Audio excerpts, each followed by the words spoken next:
Donc, bonsoir à tout le monde et bienvenue à cette soirée définissante 2016-2017.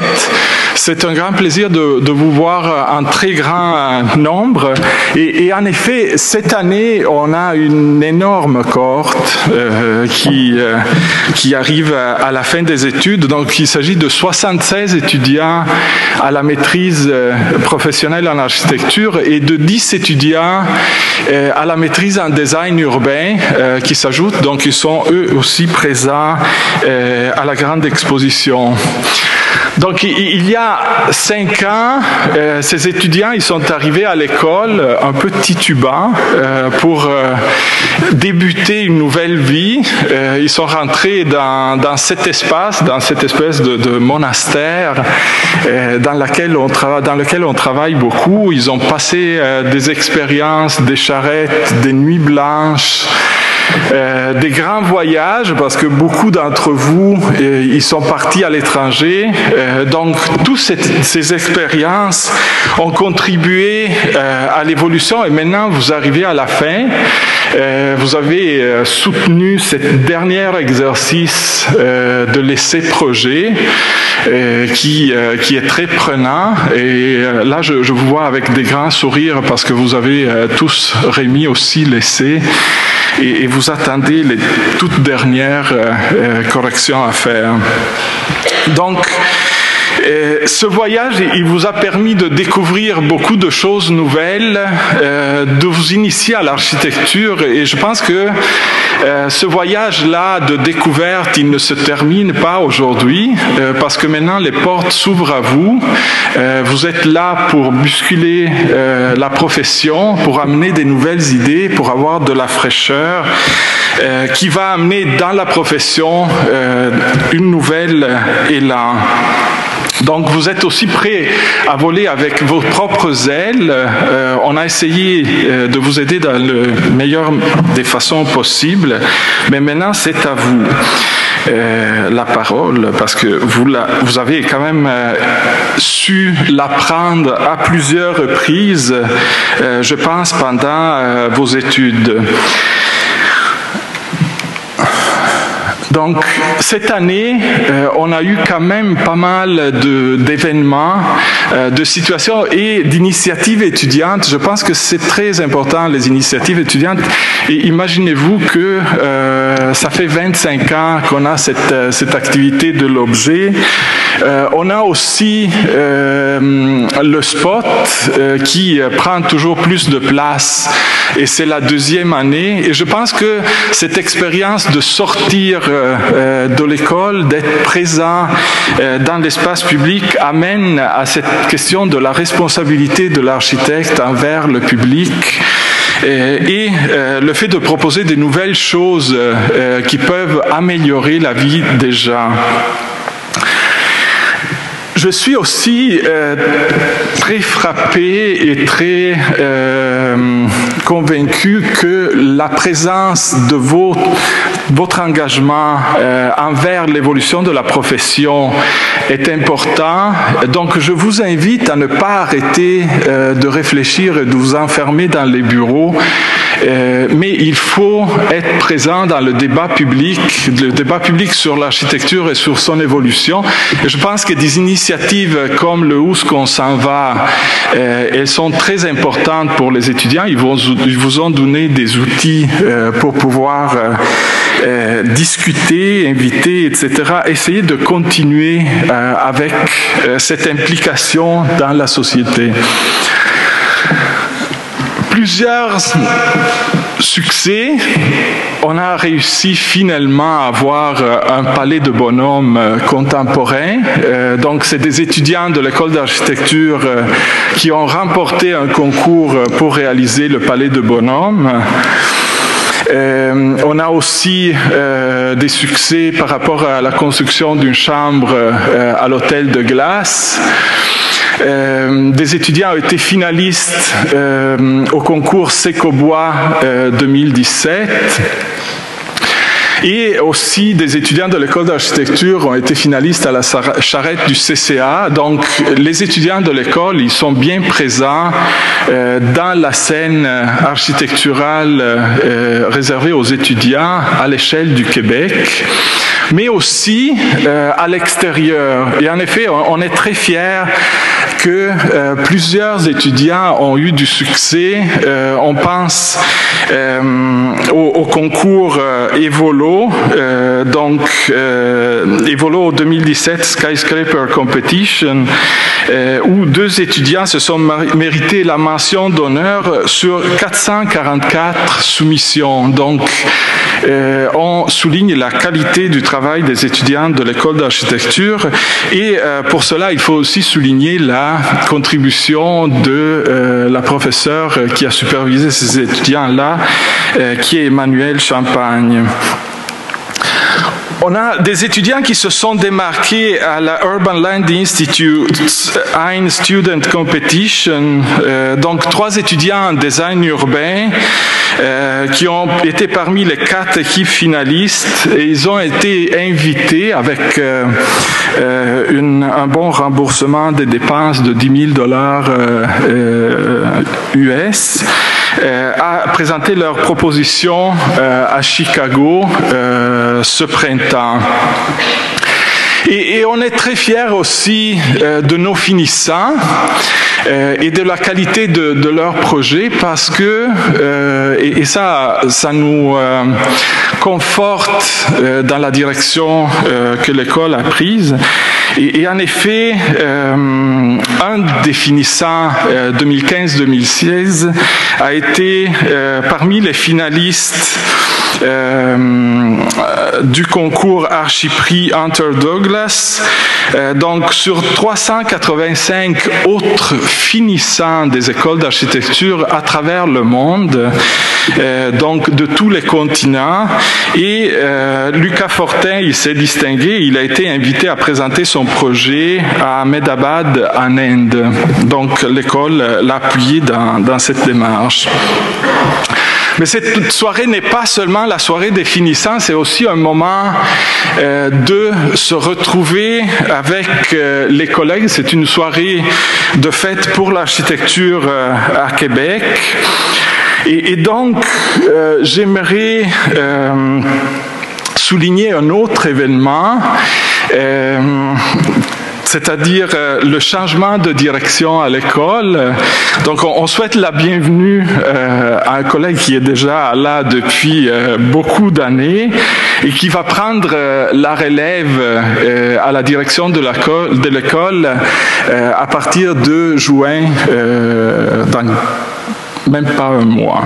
Donc, je vous demanderai un applaudissement de soutien parce que c'est vraiment un engagement pour 4 ans qui est assez éprouvant. Donc,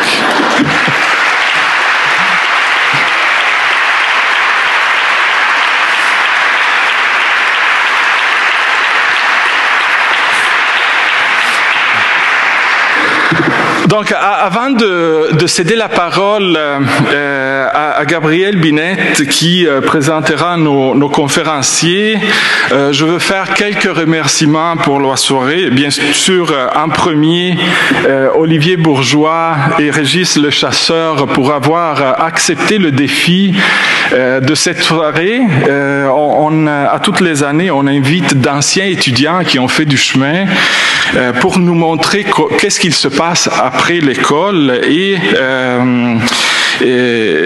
donc de leur firme Bourgeois Le Chasseur qui a répondu d'une manière très enthousiaste à cette invitation de l'école pour présenter leur travail et en conférence mais aussi avec une exposition qui va être juste à l'entrée de l'école. Je veux remercier aussi tous les généreux donateurs qui ont contribué pour avoir des bourses de finissants. Donc, cette année, encore une fois, on a dépassé le montant. Donc, on est rendu à $21 000 de bourse pour la...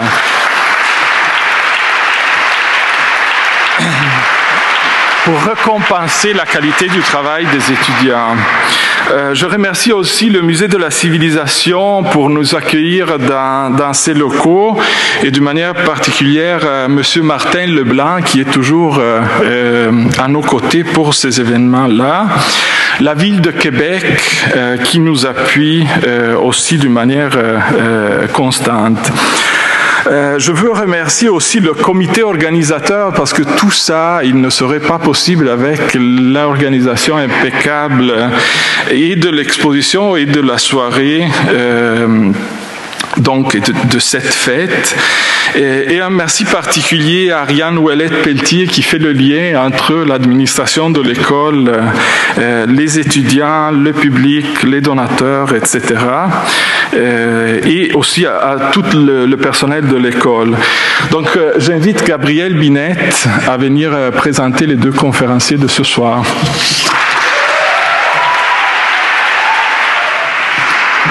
Bonsoir à tous.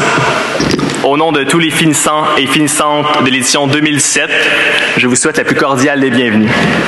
C'est moi qui aurai l'honneur ce soir d'être votre animateur et j'assurerai le bon déroulement de la soirée. Avant d'introduire nos invités, j'aimerais rappeler le déroulement de celle-ci dans ses détails. Donc, dans quelques minutes, vers 17h30, nous allons avoir la conférence de Bourgeois et Régis Le Chasseur qui vont nous permettre de nous assurer une présentation haute en couleur, certainement. Ensuite, vers 18h30, suivra le vernissage et le cocktail dînatoire qui sera à l'école de l'architecture juste derrière vous. Ensuite, nous reviendrons dans les murs de la chapelle de l'Amérique francophone vers 20h où aura lieu la remise des prix et bourses.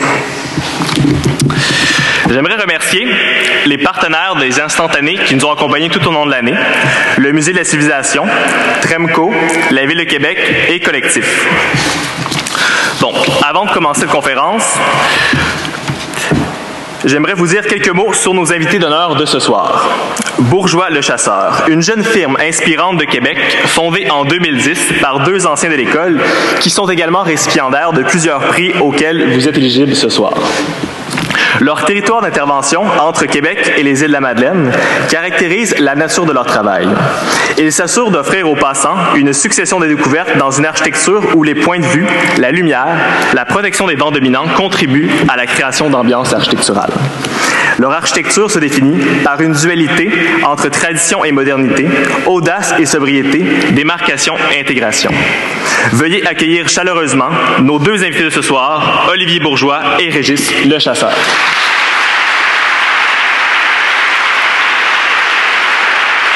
Merci. Bonjour tout le monde. Vous allez bien? Super. D'abord, avant de commencer, peut-être une petite mise au point pour ceux qui ne nous connaissent pas. Voici Régis Le Chasseur. Bonjour. Moi-même, Olivier Bourgeois. Donc là, tout le monde se connaît. Bourgeois Le Chasseur Bourgeois. Jacques White. Donc, premièrement, ça nous fait extrêmement plaisir d'être ici ce soir. Quand l'école d'architecture nous a demandé de participer à la conférence de fin d'année, on a accepté tout de suite. C'était vraiment pour nous un privilège vraiment de recevoir l'invitation. Comme vous le savez, il n'y a pas si longtemps, on était assis en attente des bourses comme finissant ici à l'école. On rêvait un peu de peut-être un jour avoir la possibilité de présenter notre travail ici. C'est arrivé peut-être un peu plus vite que prévu. On est super fiers de ça. Quand on nous a demandé aussi pour la conférence, on s'est dit que ça nous permettrait de prendre un peu de recul, tenter de voir s'il y avait une certaine ligne directrice qui se traçait tranquillement à travers nos projets.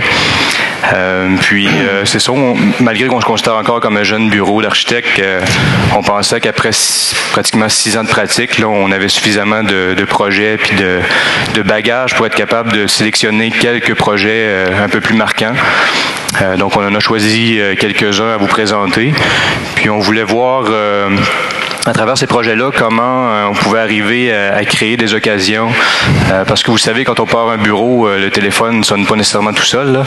On attend toujours, d'ailleurs, une commande pour un musée ou une bibliothèque, ce qui n'arrive pas en partant nécessairement. Donc, c'est ça, il faut créer des occasions, des opportunités là, pour que les projets arrivent comme ça, puis de faire ce qu'on peut avec pour avoir une progression tranquillement. Et puis, c'est ça. Nous, dans les projets, on va essayer de vous faire comprendre comment un projet peut en amener un autre. Puis, c'est la même chose avec les clients.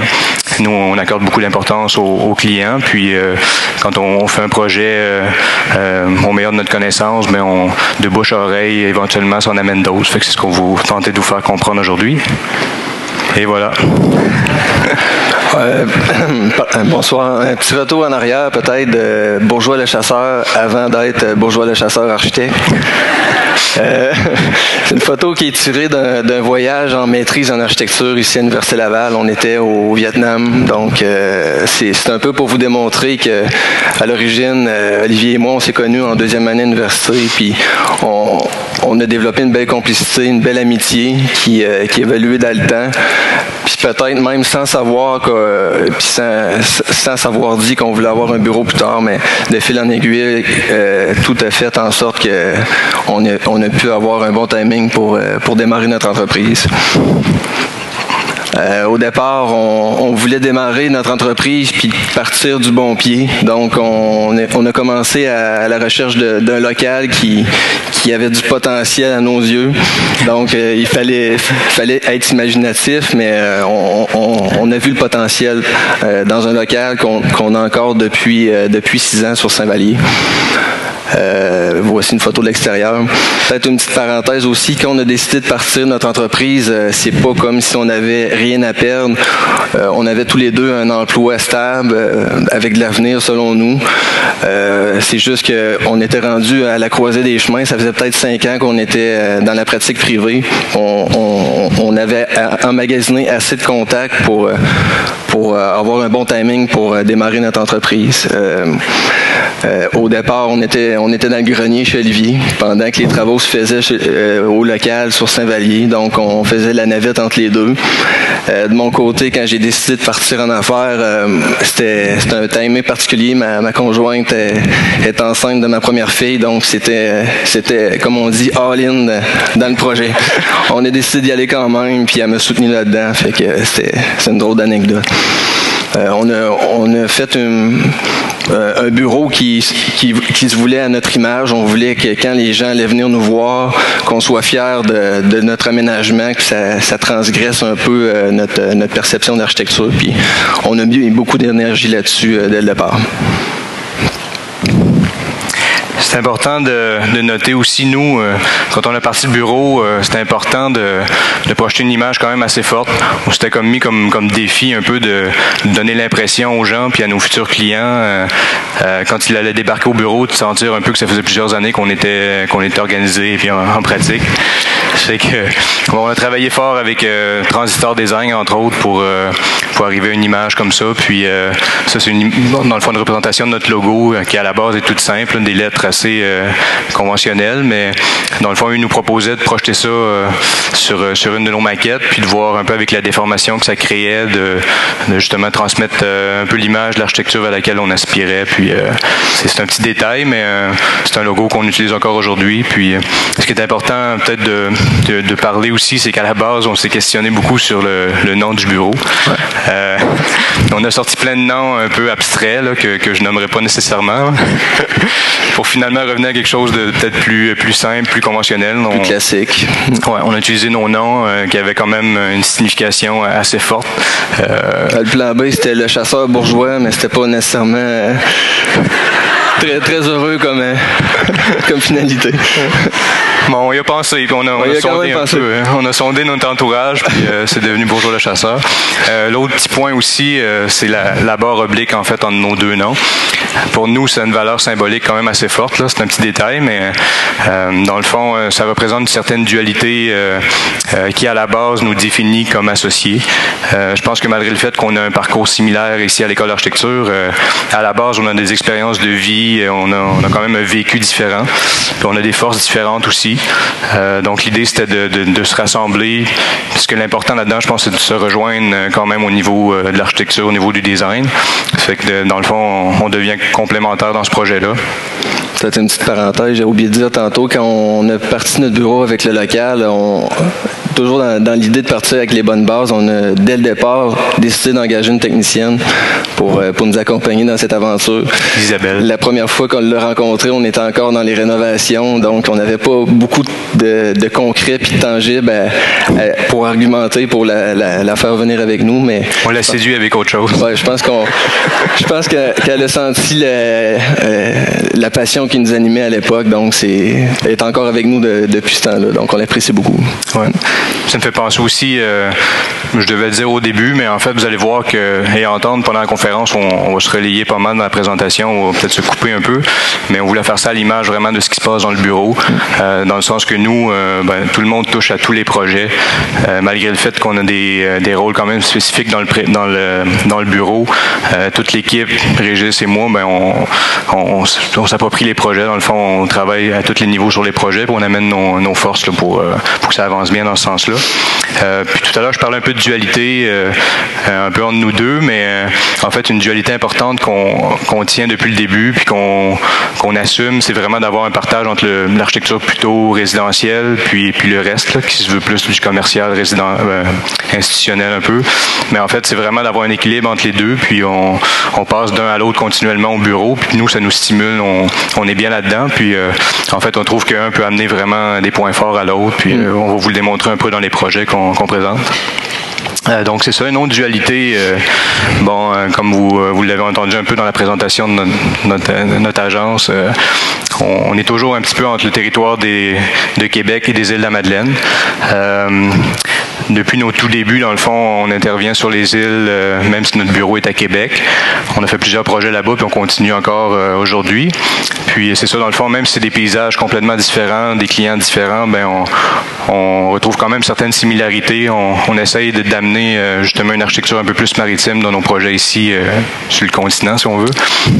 Puis peut-être noter aussi, on vient de passer à travers quand même un très bon défi, Régis et moi. En fait, dans les dernières années, moi, de mon côté, j'ai passé pratiquement 2 ans installé aux îles. Fait qu'il a fallu travailler beaucoup à distance pendant ce temps-là. Moi, je faisais la navette 2 semaines entre les deux pendant 2 ans. Beaucoup de compromis de part et d'autre. Fait que ça a été quand même un bon défi, mais ça nous a permis entre autres, de renforcer un peu nos liens avec les îles, puis de développer encore plus pour avoir des projets là-bas. Puis je vous dirais que c'est peut-être là que Régis a perdu le reste de ses cheveux. Moi, de mon côté, j'ai peut-être gagné 1 année ou 2 d'espérance de vie, là, mais là, c'est en train de s'équilibrer depuis mon retour à Québec, je peux vous le garantir. Donc, c'est ça, c'est quand même intéressant de passer d'un à l'autre tout le temps. Puis, donc, le premier projet qu'on vous présente, c'était la résidence des Grands Jardins. Peut-être des gens parmi vous ont vu passer. C'est un projet super important pour nous parce que c'est comme le premier projet qu'on a eu pratiquement au bureau.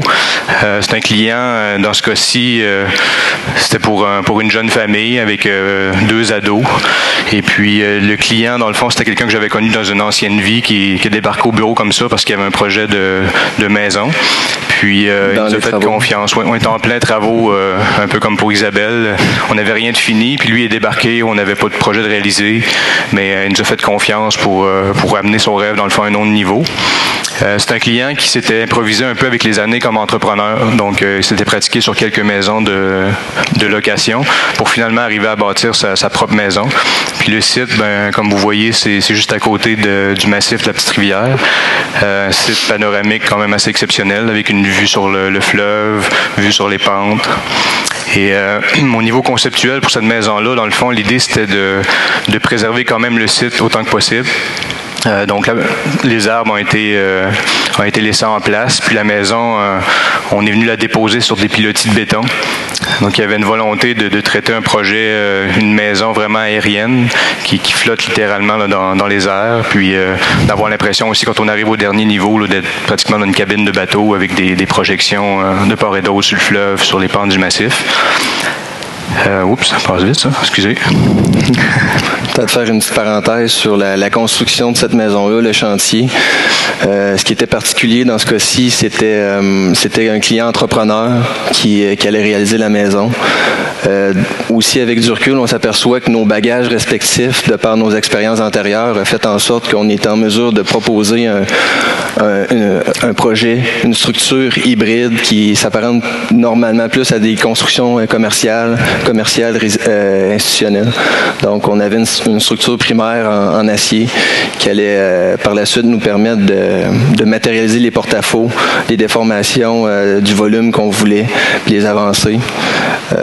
On a aussi greffé à tout ça une structure secondaire en bois qui permet d'avancer les toitures et tout ça. Pour un entrepreneur non initié, ça a été beaucoup de défis, donc beaucoup d'échanges en chantier, une grande collaboration, un souci du résultat de sa part a fait en sorte qu'il est en mesure d'arrimer tout ça en chantier. C'était pas si simple que ça d'arrimer la structure de bois sur une structure d'acier.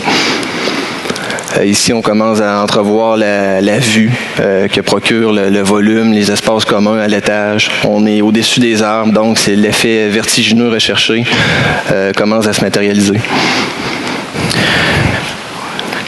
Peut-être mentionner ici, on a quand même une dualité qui revient souvent dans nos projets. C'est d'avoir un côté de la maison, disons l'accès qui soit un peu plus discrète. On ne veut pas nécessairement tout dévoiler du projet là, quand on arrive, on garde ça quand même assez intime. Puis on vient contraster souvent de l'autre côté avec des vues. Excusez, ça va vite un peu ce bouton-là, désolé. Donc c'est ça. Des façades plus vitrées du côté de la vue.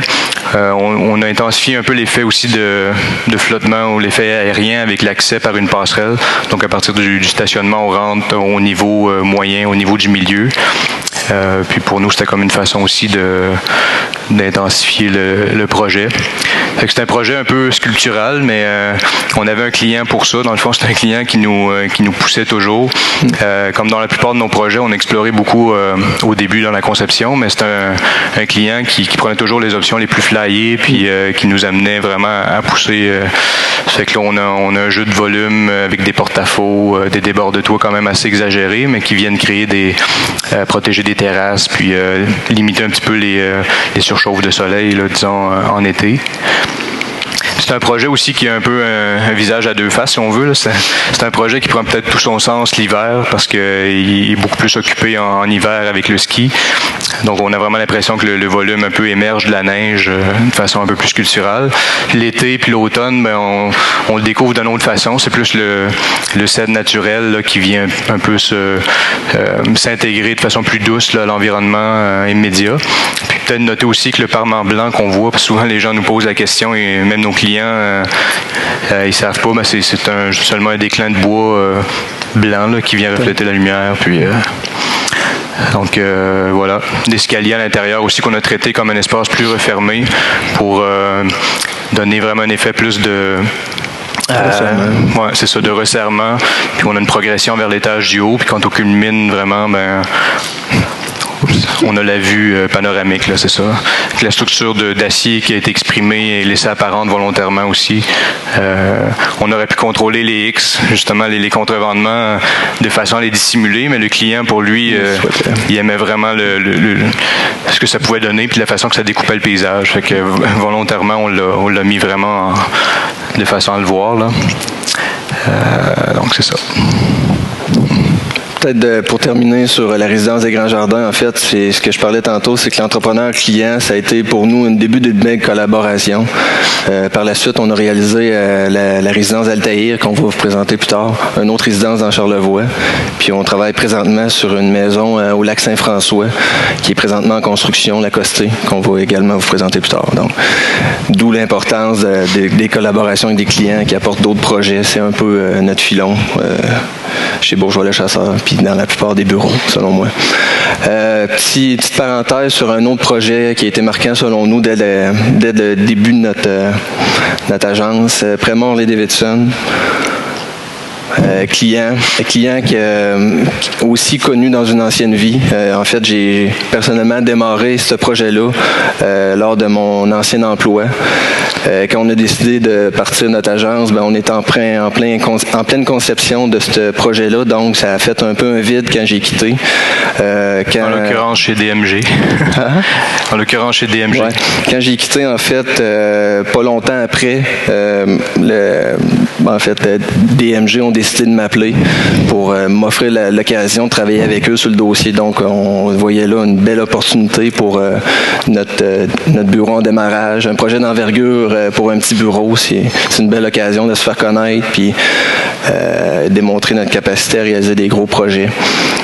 Pour nous, en fait, on voyait une occasion d'un projet qui allait éventuellement nous en apporter d'autres, puis nous apporter de la crédibilité aussi dans ce créneau-là. Puis de la façon que ça a été développé, c'est sûr que c'est un projet signal. Là. Quand on parle encore aujourd'hui aux gens qu'on a travaillé sur Harley-Davidson, ben pas mal tout le monde a vu le projet, savent c'est où.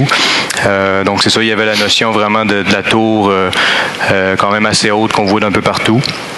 Puis, dans le fond, du côté extérieur, du côté extérieur, on est venu travailler une paroi perforée qui était quand même assez innovatrice, si on veut, pour le Québec. Ça n'avait pas été encore trop exploité de cette façon-là. Puis, c'est sûr, on a développé des détails d'ancrage avec le fournisseur là, pour arriver à ça. C'était un peu plus high-tech comme technique, mais on voulait justement avoir quelque chose à l'image vraiment de la compagnie, puis des pièces de moto. Là. Je pense que c'était quand même réussi à ce niveau-là. En fait, on ne voulait pas vous présenter ce projet-là dans le détail, mais c'était surtout sa pertinence dans le parcours de notre agence. Étant un de nos premiers projets qu'on pensait qu'elle allait nous en apporter d'autres, ben avec du recul, on s'aperçoit que ça a peut-être plus possiblement fait fuir des clients potentiels, de par son ampleur, de par son envergure, ses détails architecturaux sophistiqués, la signature forte, puis le coût de la construction finale, ça a peut-être découragé certains clients de faire affaire avec nous. Donc, par contre, pour ce qui est de la collaboration avec les architectes dans le dossier, puis les designers de Montréal, ça a été une belle expérience pour nous, qu'on répète d'ailleurs présentement. On est en train de travailler sur un autre projet avec le même client à Laval, avec la même gang de designers de Montréal qui va être bientôt en construction. Donc, c'est encore une fois une suite logique des choses d'un client qui en apporte un autre. Prochain projet, Apogée Sport, ben, je pense que Prémont Harley-Davidson a quand même réussi à convaincre ce client-là. Pour ce qui est d'avoir une signature forte, c'était une autre notion que le client d'Apogée Sport recherchait. Apogée Sport, c'est quoi? C'est une entreprise de Québec qui font des vêtements haute performance dans le domaine, dans plusieurs sports, en fait, dans le kayak, vélo de montagne, ski de descente, patinage de vitesse.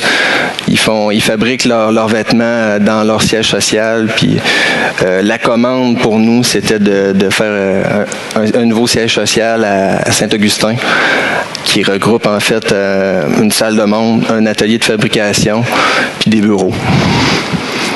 Dans ce cas-ci, puis dans la plupart des projets commerciaux en général, il fallait travailler avec un budget serré, contrairement au précédent projet. Donc, la commande était complètement différente. Pour nous, c'était un autre bon défi, puis une occasion de démontrer notre capacité à le faire aussi.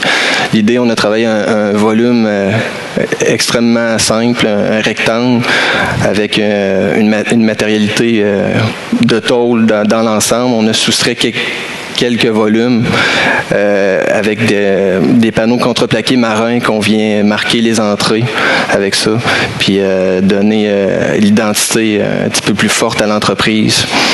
De façon assez simple, en fin de compte, avec un budget qui était très, très réaliste. Ici, on voit l'escalier sculptural qui mène à l'étage, qui est dans la salle de monde, dans la boutique, qui appelle un peu les visiteurs à rentrer, inviter les visiteurs à rentrer. Ce qui était particulier aussi, le client voulait travailler avec une structure, en fait, un plancher structural en bois qui est normalement utilisé puis caché. Par la suite, c'est pas destiné à être laissé apparent. Dans ce cas-ci, on a décidé de le laisser apparent pour un souci d'économie d'une part, puis pour aussi conserver le look industriel que le client recherchait, d'avoir un look un petit peu plus industriel, brut, en contraste aussi avec le plafond de style deck puis de structure apparente. Donc, on vient équilibrer un peu la perception avec la chaleur du bois. C'est ça. si je finis là-dessus, justement, le client, dans ce cas-ci, je pense qu'on a réussi à réconcilier les clients potentiels avec notre capacité à faire un projet commercial avec une signature forte dans un respect d'un budget très serré. Donc, celui-là, on a assurément apporté d'autres dans ce cas-ci. Ben moi, je vous amène complètement ailleurs. Dans le fond, là, on partait de Saint-Augustin, on s'en va aux îles de la Madeleine, une échelle de projet beaucoup plus petite, si on veut. Donc, c'est ça. Le prochain, c'est Résidence Dunes de l'Ouest, qui est situé aux îles de la Madeleine. Puis, peut-être pour ceux qui connaissent moins l'endroit, ben, on voit un peu le paysage, la forme des îles, qui est un environnement extrêmement fragile. Donc, une série d'îles reliées par des bandes de sable, là, en plein milieu du Golfe. Puis, c'est un endroit qui est extrêmement exposé aux intempéries, phénomènes d'érosion et tout ça. Donc, le projet se situe comme du côté ouest, là. Et puis, dans ce cas-ci, les clients, ben, on a eu un couple de retraités, nouvellement retraités, qui sont arrivés, c'était des habitués des îles en fait. C'est des gens qui étaient là, qui allaient en période estivale depuis à peu près une trentaine d'années. Le monsieur, entre autres, était un ancien géologue qui connaissait super bien vraiment la formation des îles. Puis, c'est ça, dans le fond, son terrain, il l'avait depuis longtemps, mais là, il rêvait de sa maison de retraite sur place. Peut-être un petit fait cocasse là-dessus. Ces clients-là, dans le fond, en se promenant aux îles, avaient vu la maison de mes parents qui avait été réalisée quelques années auparavant. Puis, bon, c'est ça, comme d'autres personnes l'ont fait, ils sont arrêtés, regarder, sneaker un peu, prendre des photos. Puis ma mère s'est empressée de les faire rentrer pour une visite guidée, manger une petite galette. Puis, c'est ça, là, dans le fond, quelques mois plus tard, on a signé un contrat avec eux. Fait que c'est bien apprécié de la part des parents. Une belle publicité. Dans le fond, c'est ça, les clients, dans ce cas-ci, bon, dans le fond, je reviens un peu à la conception de la maison, là, mais parce que ces gens-là voulaient quelque chose de quand même relativement traditionnel. On s'est inspiré un peu d'un travail qu'on avait fait en maquette il y a quelques années pour le Wallpaper Magazine, dans le cadre d'une expo. Dans le fond, on nous avait demandé de faire une maison utopique. Et dans ce cas-ci, c'était une maison réalisée en sable par les artisans du sable, qui sont une entreprise locale là-bas. Puis, c'est ça, dans le fond, au niveau de la forme, on s'est inspiré de ça dans la mesure où on y va avec une toiture traditionnelle, 2 pentes, sauf qu'on amène quelques petites touches contemporaines là, pour se démarquer un peu des voisins. On sent que la lucarne de la chambre, dans le fond, s'avance un peu en porte-à-faux, couvrir certaines portions de la terrasse. On est venu aussi prolonger la ligne de toiture là, pour venir créer un écran du côté des vents dominants qu'on voit un peu... c'est ça, dans le fond, une petite maison très modeste, au plus simple, mais dans le fond qui s'intègre quand même assez bien au paysage puis au contexte, là, avec des matériaux connus des gens de la place. Là, on travaille avec le bardeau de cèdre, puis technique de construction relativement simple. On arrive avec des petits détails aussi qui donnent des petits mots de tête aux entrepreneurs locaux, là, comme des coins bardeau sur bardeau, au lieu de faire des moulures de 6 pouces. Là, en tout cas, puis c'est ça, peut-être un petit fait aussi à noter quand on a des projets aux îles puis qu'on est un peu moins présent, ben on a régulièrement des photos qui rentrent de chantier. Fait qu'on a nos yeux là-bas, encore avec mes parents qui sont là souvent. Fait qu'on assure un suivi de nos dossiers là-bas malgré la distance. Donc c'est ça. On voit un peu aussi la relation avec les voisins. C'est quand même un site intéressant dans la mesure où c'est très sauvage. Là. Les voisins sont loin. C'est très intime. On voit les renards se promener à l'année autour. Puis, donc il y a une bande de protection qui est préservée entre le terrain des clients puis la mer. Donc on a plusieurs centaines de pieds vraiment de paysage naturel. C'est ça, on voit encore un peu le contraste là, entre nos élévations plus refermées du côté du chemin d'accès. Une autre petite particularité, comme c'est le cas dans certains petits villages au Québec, on nous exige d'avoir une porte sur la façade principale. Donc nous, l'entrée principale se fait par une petite soustraction dans le volume, comme on aime le faire, du côté droit de ce que vous voyez sur la photo, là, juste en bas de la lucarne. Mais la porte d'accès qui sert à l'occasion était plus pour satisfaire les exigences municipales. Donc voilà. Une maison qu'on est très fiers, là, qui nous a amené plein d'autres projets par la suite. L'intérieur tout simple, donc traité de façon très modeste encore. On sent un peu les angles de la toiture avec l'effet cathédrale, mais la place est vraiment plus laissée au paysage. Ce qui est intéressant aussi dans cette maison-là, c'est que malgré que c'est très petit, chaque fenêtre donne sur un paysage pratiquement unique, protégé, sans voisin. Fait que c'est intéressant pour ça. Donc on voit ici un petit peu l'effet de la lucarne avec une lumière du nord qui est un peu différente, qui éclaire le séjour. Et la chambre principale en haut. Donc cette maison-là, par la suite, on reste aux Îles-de-la-Madeleine. Un projet qu'on a eu qui s'appelle la place des gens de mer. Dans ce cas-ci, c'était une commande de la municipalité, donc qui souhaitait faire un endroit de rassemblement. Donc vraiment pour toute la communauté des îles. Un endroit de rassemblement vraiment en plein cœur du village principal de Cap-aux-Molles. Donc où le bateau arrive l'été rempli de touristes. Puis c'est un endroit très achalandé, surtout en été. Puis il y avait vraiment un manque à ce niveau-là, dans le sens qu'il n'y avait pas de lieu de débordement vraiment pour tous les commerces, les restos, les bars. Puis ce qui était, dans le fond, un autre fait à noter, c'est qu'il y avait une usine de transformation de pêche vraiment sur le site qui avait brûlé il y a quelques années. Puis l'idée, c'était de s'aménager vraiment sur la dalle de béton qui restait là. Donc ça faisait vraiment un trou béant là, en plein cœur du village. Là. Puis donc il a fallu travailler un peu avec les dalles existantes, puis de positionner les éléments pour suivre ça un peu. Comme vous voyez aussi sur la photo, j'en parle tout de suite, c'est que malgré qu'on est aux îles de la Madeleine, on s'attend à des paysages vraiment uniques et tout ça en bord de mer, mais dans ce cas-ci, c'est quand même assez industriel. On ne veut pas dire que c'était nécessairement séduisant autour. Là. On a 2 chemins d'accès. On faisait face, on s'adossait dans le fond à un stationnement d'un côté, puis des arrières commerces de l'autre. Donc nous, on est venu travailler une place publique qui soit un peu introvertie sur elle-même. Donc on vient refermer toute la place avec des palissades de bois traitées à angle qui viennent un peu répondre peut-être au mouvement des vagues et tout ça. Puis, c'est ça, on a comme un angle aussi qui rappelle la butte derrière, la butte du Cap-aux-Molles, qui est quand même un emblème pour quelque chose de bien important dans le paysage des îles. Ça, c'est le genre de petits détails qu'on n'a pas pensé. C'est des choses qui arrivent comme ça un petit peu de façon inouïe. Des accidents qu'on voit en photo puis qu'on trouve ça bien le fun. Donc, c'est ça. Nous, on a bonifié aussi le programme. C'est sûr que dans ce temps-là, ça coûte peut-être un petit peu plus cher, là, mais au final, les gens sont quand même satisfaits. Dans le sens qu'on avait la commande de faire une place publique avec un bâtiment de service, toilettes et autres, mais on a proposé d'élargir ça un peu puis de faire une certaine promenade, traiter une grande rampe qui s'inspire un peu des slips à bateau, là, où on met les bateaux à l'eau, qui culmine jusqu'à un point d'observation un peu plus haut qui donne un point de vue sur les bateaux et le port de façon générale. Une petite scène aussi pour différents événements. Une petite chose aussi que je voulais vous mentionner, cet endroit-là, dans le fond, était dédié à être un mémorial pour les marins disparus en mer.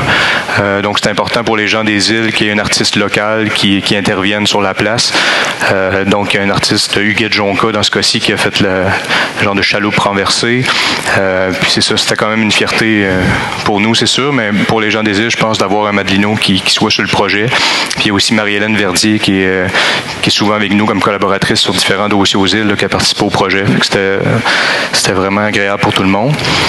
Puis c'est le fun peut-être de voir ça après les photos un peu plus léchées, excusez l'expression, là, mais de voir que ça fonctionne réellement, parce qu'en fait, c'est une place qui, d'année en année, les gens s'approprient de plus en plus. Puis, comme là, c'était un petit show de probablement un dégât à Bertrand Desrasses, je sais pas trop, là, mon père me dirait ça, mais c'est ça. Dans le fond, tous les samedis, il y a des événements, des petits spectacles, il y a un marché public aussi, en fait, puis il n'y a pas beaucoup d'endroits pour les jeunes familles pour aller jouer dans des parcs, là. Ça fait que la plupart des jeunes familles se tiennent là beaucoup pour s'amuser sur les modules, s'improviser acrobate. Puis, c'est ça, dans le fond, la place des gens de mer, ça fait partie d'un projet d'ensemble qui s'appelle le Parcours insulaire. Le Parcours insulaire est aussi une initiative de la municipalité là-bas qui vise à mettre en fait de l'avant, je pense que c'est 12 sites. En fait, la place Jean de Mer est comme le premier ou le 13e des sites, là. Puis il y a vraiment un parcours qui est organisé. Les touristes peuvent suivre ça avec une carte. Puis dans ce cas-ci, c'est un site caractère panoramique aussi, là, avec une belle vue, qui est à Havre-aux-Maisons. On voit le fort qui maintenant appartient à Julie Schneider. Vous l'avez peut-être entendu à la radio. Donc c'est ça. Un autre module qu'on a fait dans ce cas-ci pour montrer vraiment une entrée de plage, parce que les gens étaient habitués de passer un peu n'importe où, puis dans une notion de préservation de la dune de sable, la municipalité voulait vraiment orienter une circulation. Fait que nous, on a développé une série de modules là, qui d'un site à l'autre est un petit peu différent, mais en gros, c'est pour marquer la place. Il y a un petit historique là, sur des panneaux d'interprétation, puis donc c'est ça fait quand même plusieurs années, puis ça vieillit bien, c'est le fun. Prochain projet, on sort un peu des îles.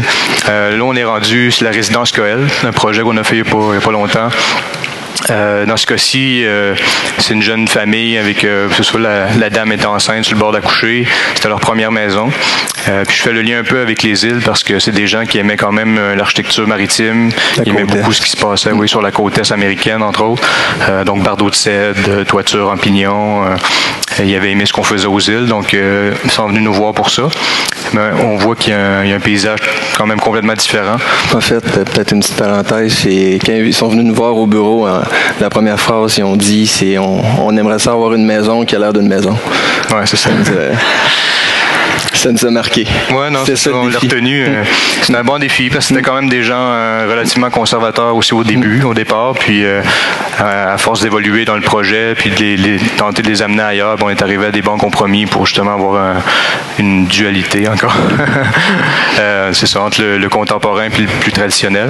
Donc le site, je passe rapidement, mais on a un plateau naturel qui était là, déjà déboisé, qui s'adosse vraiment à une descente, une petite falaise où là on a vraiment une forêt quand même assez massive de feuillus. Donc un paysage quand même super intéressant. Donc nous on est venu implanter la maison vraiment à la limite de la descente. C'est ça, au niveau de la forme, c'est quand même relativement simple. On a un rectangle avec juste un petit décalement pour, encore une fois, venir protéger un peu l'entrée.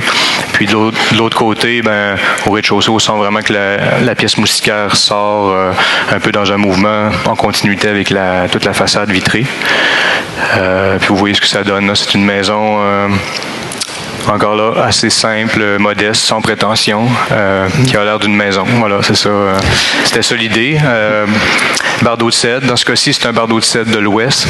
Aux îles, on utilise plus le bardeau de l'est, mais dans ce cas-ci, on est allé chercher une couleur un peu plus rougeâtre, puis qui allait bien évidemment avec le cèdre de l'ouest, plus en parement vertical qu'on voit dans la partie basse.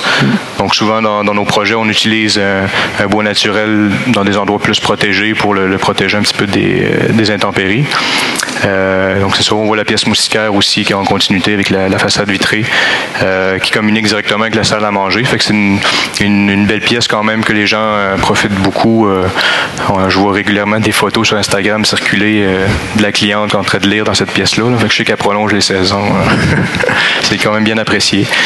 Donc c'est ça va vite un peu, désolé. C'est ça, la maison, bonne relation intérieure-extérieure avec la fenestration. Puis quand on arrive en dedans, c'est ça, c'est des gens... au départ, ils avaient quand même des goûts différents un peu. Ils ont vraiment évolué au cours du projet. Puis quand la maison était terminée, ils n'osaient plus mettre de cadre. Ils voulaient garder ça le plus épuré possible. Ils ont évolué, puis ils nous ont fait évoluer aussi. Oh, oui. des échanges vraiment intéressants. Ouais, non, c'était vraiment des bons clients. Puis on a eu une belle relation tout le long. Un chantier qui a été impeccable aussi. Puis d'ailleurs, souvent, quand on a des clients potentiels, on les donne en référence, là, comme d'autres aussi. Puis donc c'est des bons ambassadeurs maintenant pour nous. Donc c'est ça, on voit la transparence, puis le paysage encore là qui est laissé comme toile de fond. Peut-être juste en terminant sur ce projet-là, avant de passer au suivant, c'est qu'on s'est rendu compte aussi que c'était une maison très accessible. Ça a touché quand même beaucoup de gens. Puis on a eu beaucoup de demandes par la suite parce qu'on sentait que les gens se l'appropriaient puis qu'il y avait envie de ce genre de maison-là. Ouais. Donc c'est sûr. On dirait que ça rendait l'architecture plus accessible dans le domaine résidentiel. Prochain projet, on revient à Lévis, près de Québec. En fait, c'est un complexe santé, Lévis-les-Rivières. premier projet d'envergure à travailler au bureau, en fait, seul, sans consortium. Le client, c'est le lien avec le client, en fait, c'est un type des îles de Madeleine de notre génération, donc ça allait de soi, ça commençait bien. Il a décidé de nous faire confiance pour lui aussi son premier projet d'envergure. Il comprenait bien l'accent. Ils se comprenaient entre eux. En fait, faire une petite histoire courte, le complexe santé, c'est quoi? C'est un bâtiment commercial qui regroupe plein de locataires dans le domaine médical. Dans ce cas-ci, on avait la commande de faire la conception de l'ensemble de l'immeuble, les aires communs, la clinique médicale. Puis par la suite, on s'est fait ajouter dans notre mandat la clinique de radiologie, une clinique de physiothérapie et un restaurant. Donc, puis pour nous, ce type de projet commercial allait de soi un peu avec le bagage puis l'expertise qu'on avait acquise dans nos anciennes vies. On avait travaillé beaucoup dans des projets médicaux, donc c'était juste la suite des choses logiques pour nous. C'était une expertise qu'on avait. Aussi, pour faire le parallèle avec nos projets résidentiels, dont on a beaucoup de clients qui proviennent du domaine de la santé, des professionnels, donc c'était une occasion pour nous d'élargir aussi notre réseau contact par la même occasion. Petite anecdote, au début, on a présenté le projet devant le groupe d'investisseurs. On avait peut-être 3 scénarios.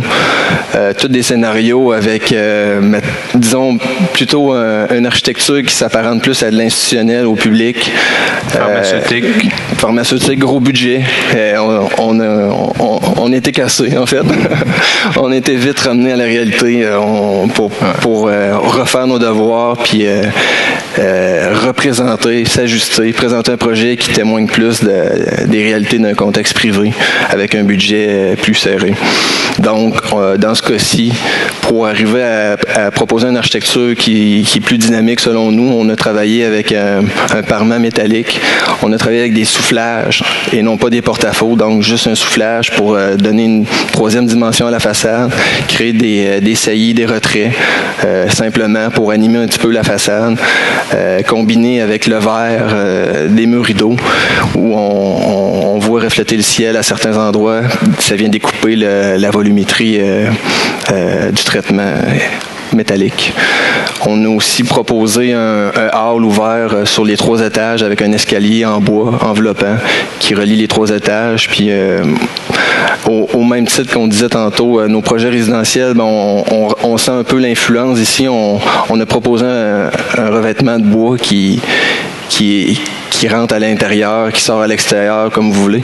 Mais l'idée, c'est d'avoir un petit peu plus de chaleur dans un projet à vocation médicale. C'est un peu ça qu'on retient avec du recul, c'est le genre de projet qui a été nourri par nos projets résidentiels, puis éventuellement à en apporter d'autres. Présentement au bureau, on a beaucoup de projets de ce type-là, des complexes santé de ce genre-là un peu partout. Donc pour nous, c'est nos projets récurrents, donc c'est un peu notre créneau ces temps-ci. Ça alimente le bureau, puis ça nous permet de travailler sur plusieurs projets en même temps. Ici, on voit des images de la clinique de radiologie, puis la clinique médicale. Donc, ça reste quand même assez simple, donc une petite touche chaleureuse avec le bois. Oups. On n'est pas encore habitué au bouton. Hein. Prochaine présentation, on va être vraiment sur la coche. Là. Donc, on retourne aux îles. Encore à Cap-aux-Molles. Vous avez fini par connaître la place. On vous invite à venir faire un tour, d'ailleurs, en vacances. Le prochain projet, c'est la mairie des îles. On a décidé de s'essayer sur notre première commande publique sur appel d'offres. Donc, on l'a essayé seul, puis on l'a remporté. Donc, on était quand même très contents de ça. Et puis, le timing était bon, puis c'était pendant que j'étais plus présent là-bas. Donc, j'ai pu m'occuper du dossier pas mal pendant mes passages là-bas. Et c'est ça. C'était on trouvait ça le fun parce qu'en fait, c'était une commande de la municipalité, mais c'était voué à être visité par l'ensemble de la population là-bas. Et le grand défi là-dedans, comme vous voyez, ça, c'est le projet avant. Au final. Au final, ça a l'air de ça. C'est ça, c'était un bâtiment qui était relativement désuet, parement de bois qui était un peu pourri, une brique rose qui était difficile à récupérer un peu, qui était en mauvais état. L'intérieur, qui était quand même assez particulier. C'était d'une autre époque. Oui, une autre époque. J'ai rarement vu ça, d'essayer de matcher des couleurs avec la tuile de vinyle au plancher comme ça. Là. On trouvait que c'était dû pour un rafraîchissement, nous aussi. Là. Donc c'est ça, la commande, c'était d'agrandir. C'est qu'en fait, au niveau du programme, il y avait à peu près une 60aine d'employés à caser dans le bâtiment, parce qu'il y avait peut-être une 12aine d'employés qui travaillaient au sous-sol depuis plusieurs années. Un sous-sol qui était déjà un peu problématique. Fait que là, c'était de ramener ces gens-là en haut, puis de centraliser aussi les services. Donc il y a plusieurs gens d'autres secteurs qui ont été rapatriés au cœur dans ce bâtiment-ci. Puis il fallait requalifier aussi l'entrée pour la salle communautaire qui est dans le même bâtiment, là, qui est adjacente à la mairie. Donc on y est allé en toute simplicité encore. On voulait respecter quand même le bâtiment d'origine. On a conservé aussi le puits de lumière au plafond sur la toiture. Puis ici, vous voyez un peu, c'est ça, avec des lignes douces là, qu'on trouvait quand même assez sexy comme image. Là, en fait, c'est ça. Ça rappelle un peu les lignes de l'église qui est à côté.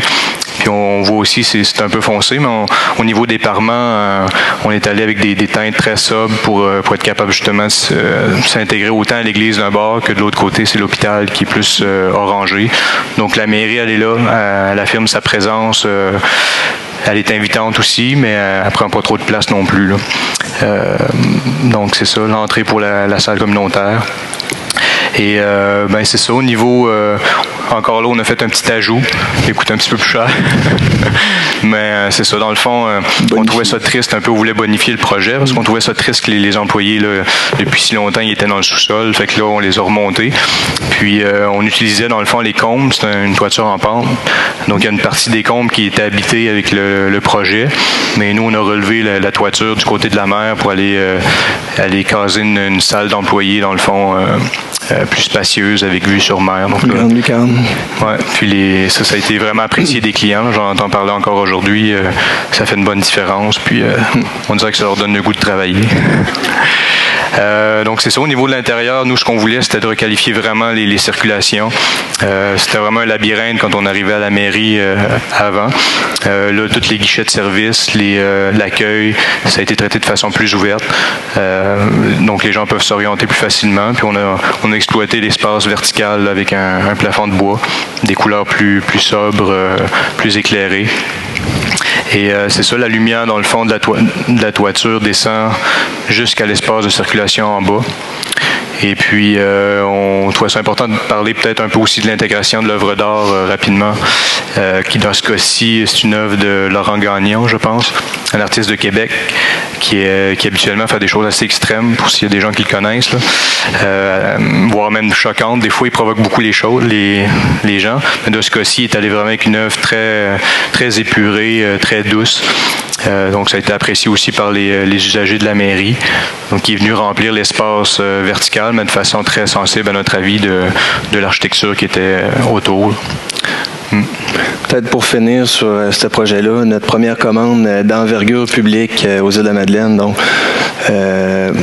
possiblement fait en sorte d'apporter d'autres choses. Pendant qu'Olivier était aux îles, on a travaillé aussi sur une caserne de pompiers, donc ça nous a permis de rentrer un peu dans ce créneau-là qui était plus difficile à Québec de rentrer dans des commandes publiques. Présentement, on travaille sur un projet d'agrandissement du cégep. En fait, c'est une nouvelle aile qui est ajoutée sur 2 niveaux. Dans ce cas-là, ça fait déjà presque 6 ans qu'on est ouvert. On s'est fait appeler, donc ça nous a fait un petit velours. On s'est fait appeler par 2 autres bureaux d'architectes pour se mettre en équipe pour faire le consortium pour un projet d'envergure aux Îles-de-la-Madeleine. Donc, je pense que ça donne un air d'aller au bureau. Donc, c'est intéressant pour nous. Ça montre qu'il y a une progression aussi. Exactement.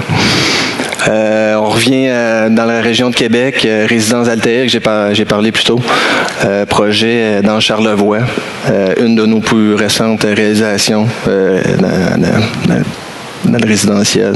La cliente, une jeune retraitée, il faut dire, qui souhaitait avoir un pied à terre dans Charlevoix, dans les terrasses Capalègue. Pour ceux qui ne connaissent pas, en fait, les terrasses Capalègue, c'est un domaine de maisons contemporaines dans Charlevoix, à Capalègue, issu d'un promoteur de Montréal qui, à venir jusqu'à tout récemment, travaillait avec toujours le même bureau d'architecte, un bureau de Montréal, qui faisait des maisons contemporaines là, qui sont appelées à être en location à l'année, en fait, louées à la semaine ou au week-end.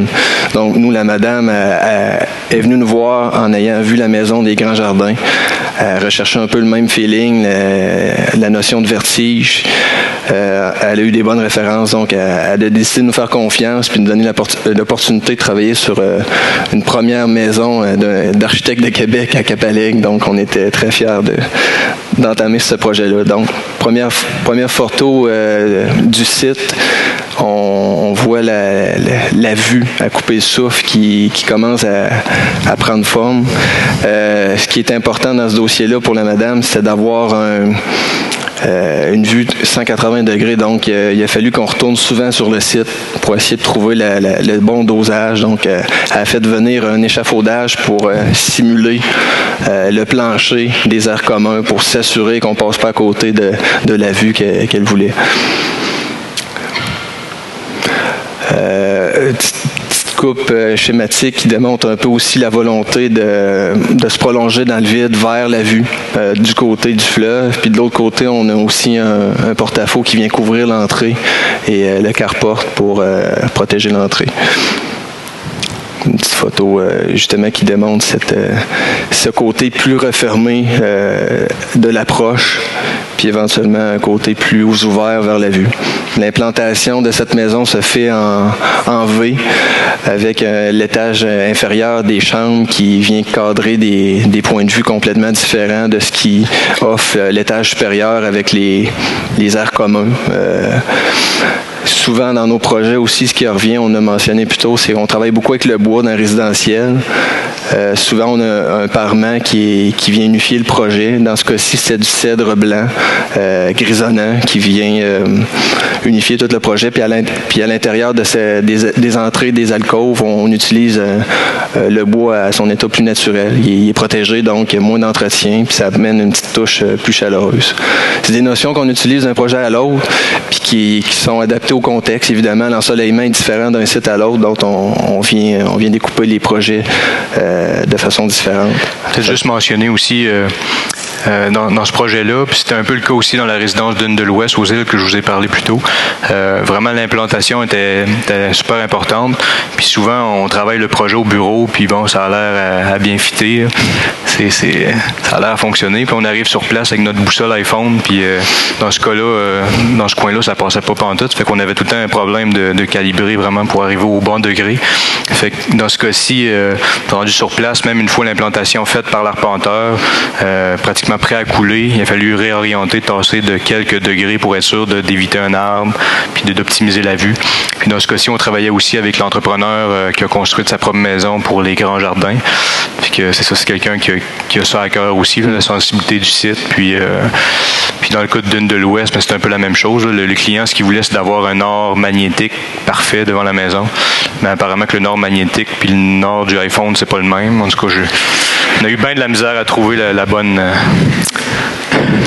Aussi, un fait particulier pour cette maison, aux terrasses Capalègue, la cliente souhaitait avoir une piscine, donc c'est déjà une commande assez particulière avec le terrain qu'on avait à notre disposition. Puis aussi, aux terrasses Capalègue, d'avoir une piscine, c'était une première. Donc, on a composé avec ce besoin, on a tiré profit de ce besoin, puis on l'a mis en valeur avec un effet de prolongement dans le vide qui était recherché par la cliente. On a dû aussi revoir un peu le hall d'entrée quand la notion de piscine est venue dans la commande. On a ouvert le hall d'entrée pour donner ce point de vue-là qui était naturel avec la piscine. À l'intérieur, comme je disais plus tôt, on utilise souvent le bois à l'état naturel, puis ça apporte une petite chaleur à l'environnement, aux espaces intérieurs. Puis souvent, le plafond se prolonge en soffit à l'extérieur pour augmenter l'effet intérieur-extérieur puis l'effet de prolongement.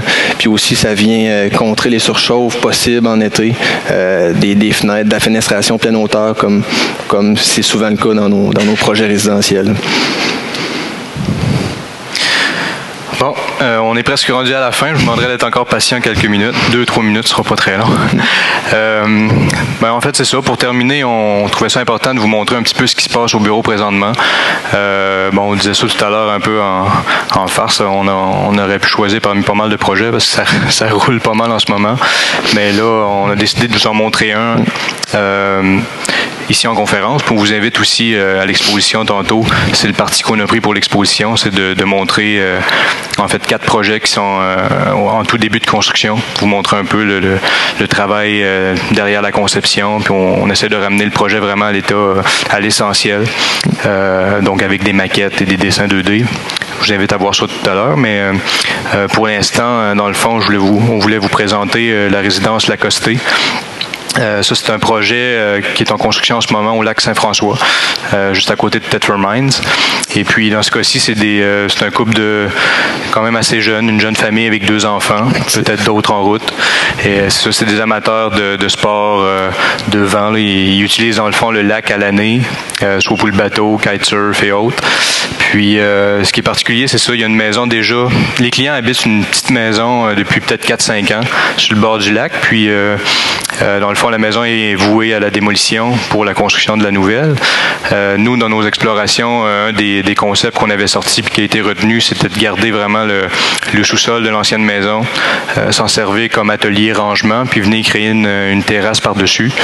Puis toute la nouvelle maison qui est, comme vous imaginez, beaucoup plus volumineuse, se situe en arrière de la maison démoli. Donc, ça libère quand même tout le site, là, le bord de lac, là, pour des activités, pour que les enfants puissent jouer, tout ça. Puis la maison est vraiment, dans le fond, conçue en palier, qui suit la topographie naturelle du site, là, qui est vraiment une pente quand même assez importante. Donc, ce que vous voyez ici. Puis c'est ça, c'est des clients. Bon, là, vous voyez que du côté du chemin d'accès, la maison paraît pas très grosse, là, mais c'est vraiment de l'autre côté qu'on a une ouverture double hauteur dans le séjour salle à manger, qui permet une vue quand même assez maximale sur le lac. Puis là, la grande descente, dans le fond, la terrasse qui donne une descente tranquillement vers le lac. Dans ce cas-ci, ce qui était particulier aussi, c'est que les clients nous avaient donné la commande d'avoir une structure de bois apparente. Souvent, nous, on la cache un peu sous un plafond de bois, mais là, il faut la travailler autrement, plus un peu inspiré des maisons qui peuvent se faire à Whistler, dans ce coin-là. Donc, beaucoup de bois apparent. Donc, c'est ça, à l'intérieur, on ressent vraiment la structure à plusieurs endroits. Puis c'était des clients quand même... qui ont voyagé beaucoup. Ouais, qui ont voyagé. Beaucoup de souvenirs. Qui ramenaient plein de choses un peu partout. Fait qu'il a fallu essayer de travailler avec eux pour en garder quelques-uns. Des fois, c'était quand même un bon défi. Il fallait leur dire que ça fitait moins, mais dans ce cas-ci, on a joué le jeu. C'était une petite céramique paléontolithique qui avait importé de... Je me souviens plus où. Ouais. Donc, c'est ça, il était tombé en amour avec ça. Fait qu'on l'a ramené pour la douche, quand même une douche assez spacieuse au niveau du rez-de-jardin. Et cette douche-là, dans le fond, donne un espace quand même assez inusité aussi. En plein cœur de la maison, il y a une piscine intérieure pour faire les longueurs. Ça, c'est une autre commande supplémentaire. Fait que nous, on est venu souvent ce genre de piscine-là, des précédents qu'eux avaient, est situé plus à l'écart de la maison. Nous, on l'a fait passer en plein cœur. Question de se donner des défis supplémentaires. Donc, ça passe en plein cœur de la maison, puis les pièces sont organisées un peu autour de ça. Puis, à différents endroits dans les circulations, on a des points de vue qui donnent sur la piscine. Donc, ouais. Voilà, c'est une maison qui est en construction en ce moment. Peut-être une petite parenthèse aussi sur la construction. Des défis autres qu'on a dû relever, c'était d'avoir un ingénieur en structure qui se trouve à être le frère du client, non initié à travailler sur des projets concrets, qui ne travaille pas nécessairement dans le domaine du bâtiment, donc il fallait composer avec ça, puis essayer de se coordonner. Donc ça a assurément représenté des délais supplémentaires, puis de la coordination additionnelle, mais bon. On n'est pas encore sûr que la structure est optimisée, mais ça fonctionne. Ça fonctionne, c'est présentement en construction, puis la structure de bois, je pense, c'est une réussite à venir jusqu'à maintenant. Elle commence à prendre forme, on commence à sentir la structure qui est hybride encore une fois, mais dans ce cas-ci exprimée pour des détails intéressants aussi à venir, à suivre. Un autre petit clin d'œil d'un projet qui s'en vient, qui est en construction aux Îles-de-la-Madeleine, qui fait jaser beaucoup. C'est une maison sur pilotis qui s'avance vraiment pratiquement à cheval sur la dune de sable. Donc, c'est ça, c'est une maison... On n'en montre pas beaucoup, là, mais en fait, c'est ça qu'on trouvait quand même assez drôle de vous montrer parce que on voulait terminer un peu là-dessus. On a des clients très, très particuliers, mais dans ce cas-ci, c'est sûrement dans nos top 2 là, depuis 6 ans. Donc, on a une cliente de Montréal, une dame de... Bon, j'ai appris hier qu'elle avait 85 ans, en passant pour l'équipe, là, on se demandait.